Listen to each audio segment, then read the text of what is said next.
Welcome to One with the Other Way, a podcast about your journey in finances. I'm your host, James. We have Peggy with us today on our next episode of Reddit Reactions from Personal Finance Reddit.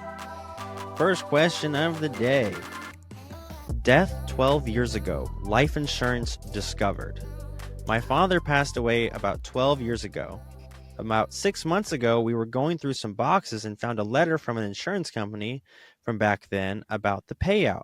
My mother never received or deposited this check. The insurance company claims it was sent, and it seems that they are saying nothing can be done at this point. Has anyone ever been through something like this, or know some avenues that we should try to get the policy to pay out? Oh, this is an interesting one. I'm wondering if part of the problem is that insurance companies buy each other, right? Mm, And so sometimes you don't even know who to contact. You find a policy and you're like, well, who do I contact? This goes to have your financial life in order. Have a plan, have documents in a specific place so that they're there. And when we do financial planning, we talk about legacy planning, we talk about your will, we talk about the executive will. If you have a trust, where is it? When's the last time it's restated? Who is the successor trustee? All of those things. We check beneficiaries on a regular basis because part of another thing that happens is people find insurance policies after the second spouse has passed, right? mm, So you might find one that was your father's and your mother was presumably the beneficiary and now she's also passed. And mm-hmm. there's some years in between. And so having your stuff in order is important so that this doesn't happen. So that being said, when this does happen, you're going to have to do some legwork. I would ask the insurance company show us that it was paid out, Mm-hmm. right? Whoever was the executor of the estate has the right to say, show us. And the beneficiary can also say, where did the check go and when was it cashed? Yeah. And I would suspect that in this case, it's some kind of a problem where one insurance company bought another insurance company and, so on. And you need to ask for proof. Yeah. And you have to say that you have a right to know. If she's listed as a beneficiary and you know that, then she should request a copy of the payment. If they paid it and you didn't even know it existed, then how did they pay it? Usually Yeah. you have to fill out a form that tells them where to send the money. So So I think that the big thing here is just you have to demand to see, well, when was it cashed and who signed it. So one of the comments that I read was top comment and it was pinned. And I thought it was very interesting that there's actually a website called unclaimed.org from the Mhm. National Association of Unclaimed Property Administrators. And you can go look up what has been claimed and not claimed under different people's names and Yes. locations. That's actually kind of interesting. Everybody should go do it on their own name. Maybe you Yeah. have some long lost uncle who made you a beneficiary and you didn't even know And it they will stay existed. there. Yeah, Like they'll it stay will there just be forever. on there. That's what I saw, and it was again top comment pinned. Lots of Yes. positive responses to that one, and people were talking about, hey, yeah, they people found long lost bits of money Yeah. that was left to them by long lost relatives that they had no idea. You And know. this happens even in estates where there is an executor assigned because they only know what they know, right? Mm-hmm. So even if somebody has everything really organized, there might be something that they didn't know about. Perhaps there's an ex-wife or an ex-husband and that person didn't change a beneficiary. Mm, So maybe it's, your ex-husband and they didn't change a beneficiary and you were actually the beneficiary on a life insurance policy and then that person has passed and then that becomes unclaimed property too. So yes, that's actually a good place to look to see if it's there.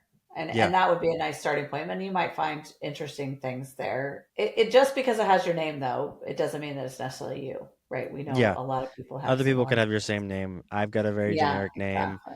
You Yeah. know. And I would recommend that anybody, when you're retiring, is a good time. But like I said, we review these things on an annual basis, and not because we want people to change it all the time, but just because things happen, right? And I think that children, when your parents start to get older, it's okay. to have a conversation with them where you just say, we would like to know about your financial picture as far as, are you okay? You don't have to necessarily, you don't have to write to the details. A lot of parents don't want to tell you, right? And that's Mm-hmm. okay.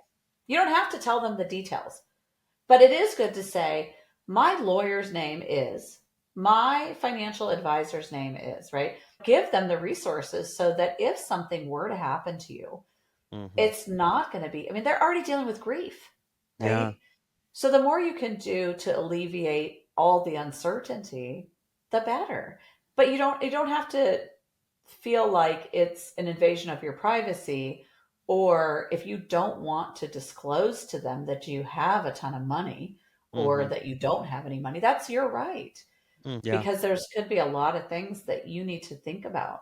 And maybe your child wants to take care of you, for example, but they don't know, is that a need? Or a lot of things happen that Yeah. affects other people in your life, right? As an older person and as a person who I'm in the sandwich generation, right? So I have kids that I still occasionally assist. And then I have my mother who is in a memory care center. And it's things happen to her and it affects my life, Yeah.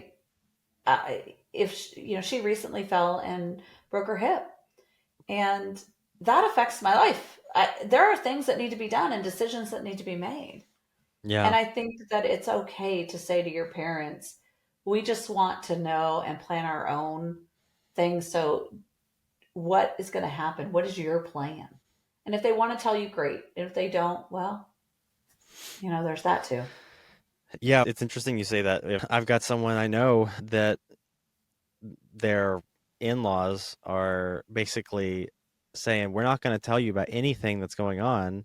And it's at the point where they're at the end of their lives and they have no idea what's going on. But they're at the point where they're more stubborn, I think, because of their old age. If the conversations were had maybe 10 years ago, it might have been different. Well, and that's true. And I think what happens was as parents age and they start to feel like they're not remembering everything as well as they used to, Hmm. there's a fear there of losing control. Yeah. So they're already losing control and then they're afraid, either rightly so or misguided, I don't know, probably sometimes both, that their child is going to come in and try to take over their life. Mm, And, you know,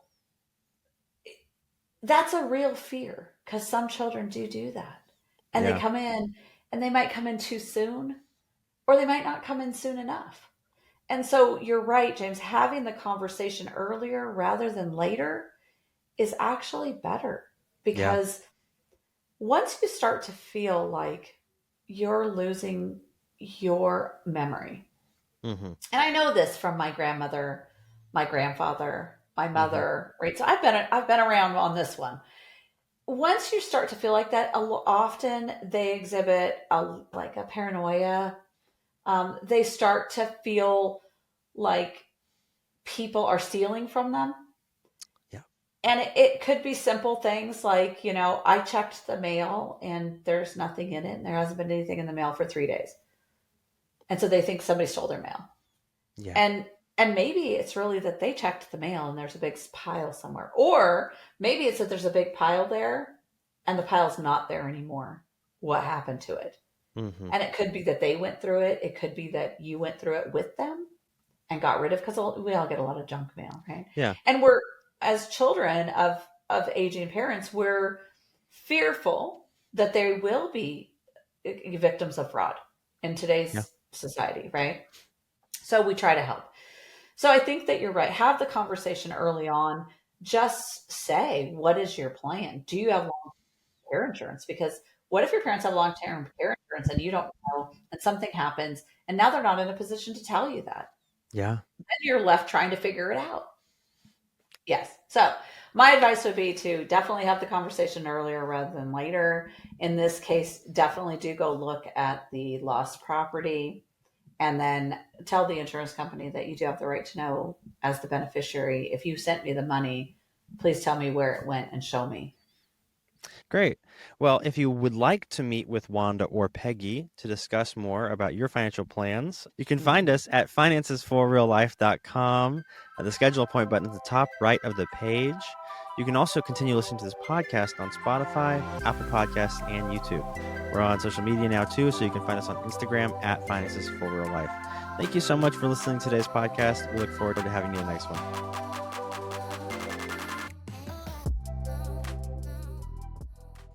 Securities offered through LPL Financial, member FINRA, SIPC. Investment advice offered through Finances for Real Life, a registered investment advisor and separate entity from LPL Financial.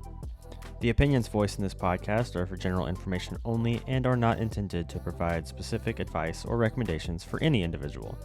To determine which strategies or investments may be suitable for you, consult the appropriate qualified professional prior to making a decision.